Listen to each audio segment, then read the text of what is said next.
All right, here we are, episode 18 into series 2. I've got the main man himself, the Smurf star, P.Smurf Scratches Records. Welcome, yes. my good friend.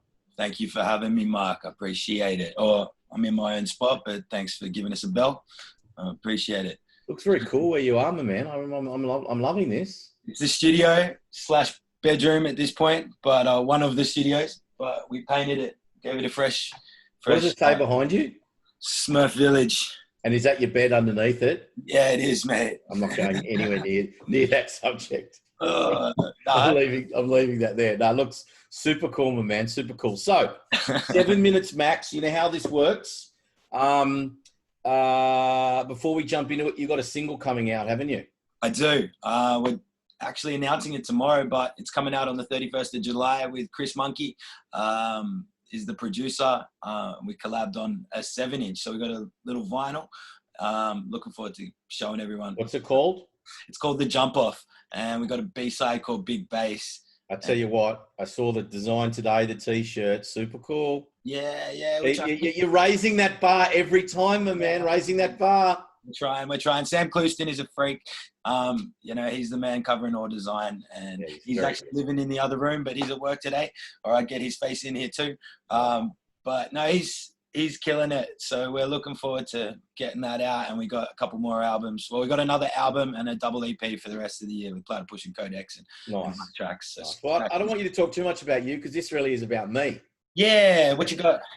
I'll tell you. All right, buddy. So 7 minutes max. I'm going to ask you 7 questions in 7 minutes. Okay. You ready? Hey, I'm ready to go. Let's do it. All right, here we go. Time starts now. Question 1. If you had the attention of the world for 1 minute, what would you say? I'd say, can we all settle down and try to be a bit more positive about potentially changing the outlook that we all have? It's all a little bit doom and gloom at the moment, but I think we all got to come together and unite on all type of fronts and put our differences aside and start stepping forward into a good, positive future, renewable energy, and just start looking at the similarities between everyone instead of the differences, and hopefully we can get through this without blowing ourselves up and pressing the nuke button. That'll be about a minute.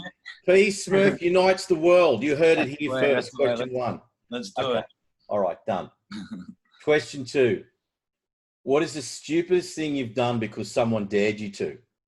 What have I done? How do I go from that to this? I love it. Yeah, okay. Well, look, I'm really intelligent, but sometimes can be quite stupid.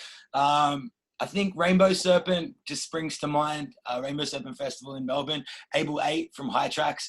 Actually, we were walking down during the festival, and there was a big sort of overhanging arch that maybe went up a good, story and a half. And at the time it was like, yeah, you should climb that. And I'm like, well, yeah, of course I should. I love climbing shit. But I tend to fall and dislocate things. So I went about halfway over as I climbed up. And by that point, my arms gave way because I'm not the buff man that I am today. All this health and training, dry July.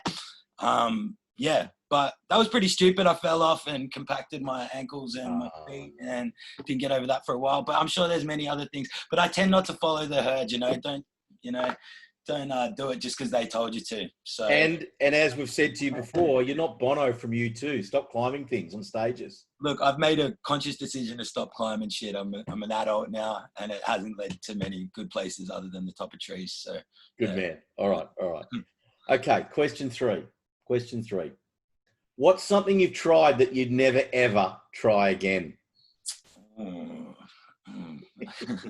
try everything once, right? That's the whole plan. So I don't know, try everything twice. I think.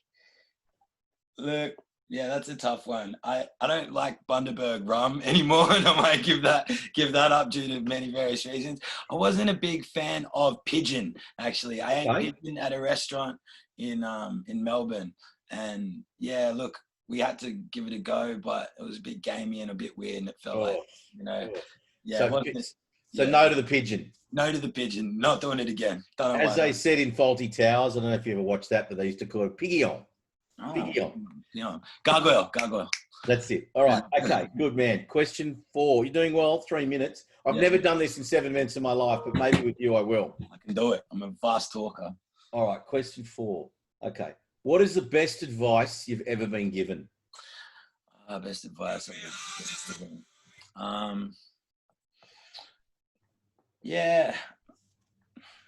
Oh, look, it's a tough, I guess, generally just a few older heads in the scene have always said, stick to your guns and be yourself and do what you're doing. Mm-hmm. And I think that, and you know, that you've got something and you should keep going, and having that from wise sort of elders in whatever sort of, you know, culture community, to have that. And I definitely think too, you know, dudes like Sarek, dudes like Ozzy Battler, dudes like Jess One from Fundamentals, you know, Death Wish, The Herd, all that, those crew. And then a dude, Wardy from 2412, does take me back to like being probably like 17 at a back street house in Newtown. And this lad from England, you know, fully just pulling me aside, this older lad, and just going, look, you're killing it. You got something good. So just keep doing you. You know, do what. Has that helped you? Is it moments when you thought, "Fuck, I've got to give this up. I've had enough"? Or 100%. If it's not for, you know, the people around you supporting you when you're in the arts, it's, you know, can be really hard to push through that whole community aspect, and having people that support you, whether they've met you for the first time, or like ongoing mates or people that you respect and admire. It's like definitely a big driving force, and it much needed. So people, if you're out there, go tell your mate that he's doing good, or she's doing good. I like that. All right, good answer. Question 5. You're at about 5 minutes. So question 5. We're doing this. Here we go. What is in your fridge right now? Heaps of shit. Lots of stuff, but I'd say some halloumi. The last night's Mexican that I made, probably bit of rotten vegetables, you know, some really nice chili, chocolate and apricot paste my mate made, nice. Soy milk, you know, some snags, some beers that I'm waiting to drink in August that I'm just looking at. You know, I think, what else? There's absolutely so much crap in there. And then we have a freezer to the side, which also has, you know, all the hoarded stock after Corona. Nice. All right, that's good. All right, you give me a lot of detail there. All right, question 6. This is a new one too. Oh.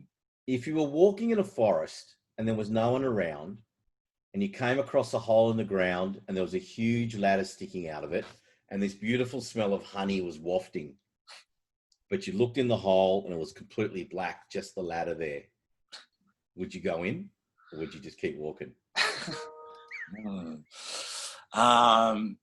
Only 2 options. Can I add like a third, like call out into the hole, try and get some sort of idea of what's happening in the hole, sniff a little bit longer, make sure it ain't so sour, and then probably. But am I allowed to swear on this? I'll probably jump in the hole, you know, hoping for honey.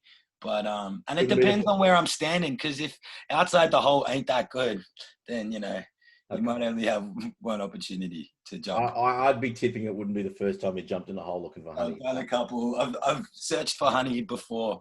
I'm a Winnie the Pooh 90s kid. Okay, all right. You know? We're gonna call you. I was gonna say P. Christopher Robin. P. Pooh. Yeah, Big Pooh. Okay. There's a rapper called Big Pooh already, man. Okay, you can have that. Yeah, all right. A DJ, right? Question 7. When was the last time you cried in a movie? And what movie? Yeah, what movie?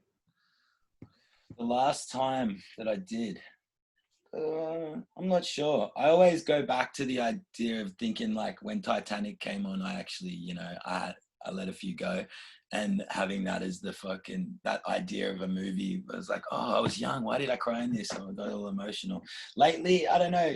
A few things have made me cry. Probably just some horrible, David Spade, Adam Sandler movie that just made me cry. You're a crier. You don't mind admitting you don't mind the odd tear in a movie. Oh, look, man, you got to stay emotional. There's too much, bad stigma around males who don't, let their emotions I out. cry in movies, mate. I cry in The Real Housewives of New Jersey. So, you mean, there's no chance for me. Hectic.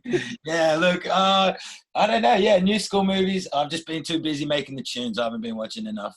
And Netflix has got me bored senseless now. So Netflix is nothing on there. All right, that was your 7th question in about 8 minutes. P.Smurf, you've done a good job. 7 questions in 7 minutes. Well done, buddy. Thank you very much for being part of it. Mate, thanks for having me. I appreciate it. I'll get you on the next series, my man. Thank you, and good luck with the new release next week. Scratches Records, we love you.